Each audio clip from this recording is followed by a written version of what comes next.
Selamat datang di Vaksin Channel, yang kali ini kita akan membahas mengenai 5 kriteria yang digunakan WHO di dalam pengembangan vaksin COVID-19.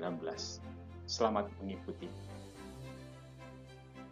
Pengembangan vaksin COVID-19 sudah memasuki fase terakhir.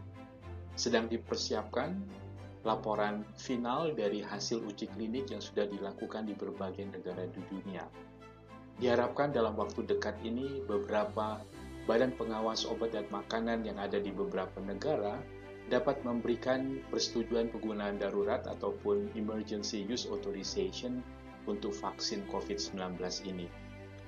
Perlu kita ketahui tentunya kriteria apa yang digunakan oleh World Health Organization di dalam mengembangkan vaksin COVID-19.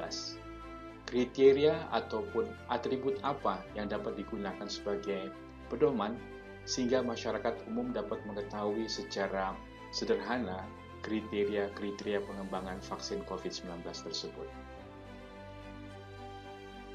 Saya Apoteker Dr. Andes Victor S. Ringo, SAMSC, Pharmacist, Drug Consultant, Cosmetic Safety Assessor, Medical Pharmacologist. Kriteria pertama adalah safety atau keamanan. Ini dilakukan uji praklinik ataupun animal studies pada hewan. Apabila sudah lolos uji praklinik ini, baru bisa dilakukan atau dilanjutkan dengan melakukan uji clinical trial atau uji klinik pada manusia. Bobot dari aspek ataupun kriteria safety ini adalah 25. Kriteria kedua adalah efikasi ataupun khasiat. Untuk mengetahui khasiat dari vaksin COVID-19 ini, dilakukan clinical trial ataupun uji klinik pada manusia. Sehingga dengan demikian dapat diketahui potensi khasiat ataupun efikasinya. Kemudian juga dapat diketahui dosis yang paling tepat untuk nantinya akan diberikan vaksinasi kepada manusia.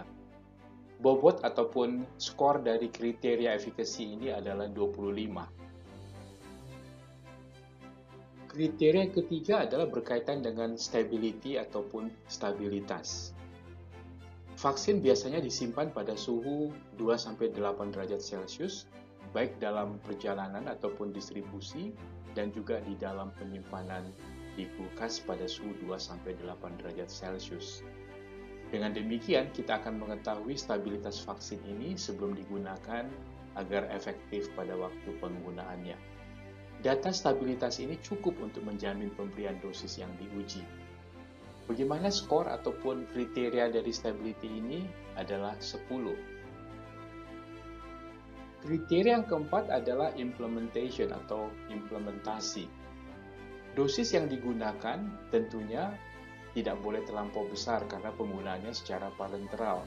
Diharapkan 0,5 ml ataupun maksimum 1,0 ml.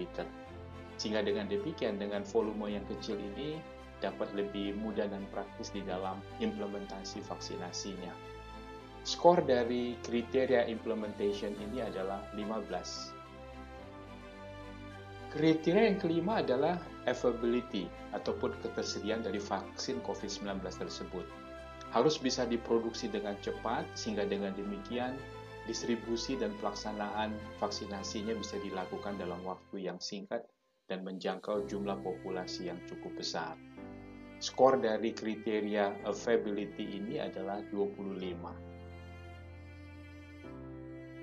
Slide terakhir ini menggambarkan 5 kriteria yang digunakan di dalam pengembangan vaksin COVID-19. Pertama adalah profil keamanan atau safety dengan skor 25 poin. Yang kedua, potensi khasiat ataupun efficacy dengan poin 25. Stabilitas vaksin dengan poin 10, implementasi vaksin dengan skor 15, ketersediaan vaksin dengan skor 25, dengan total poin secara keseluruhan adalah 100.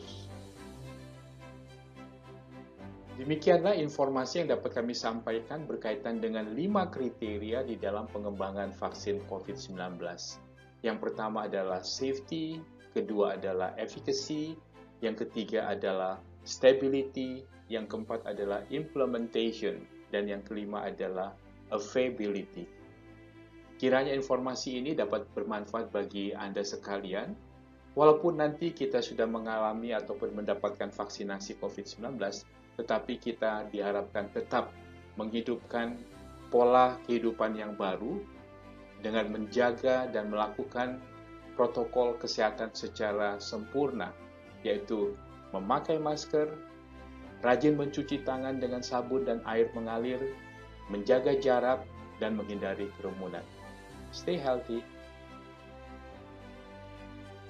Thank you. God bless you all.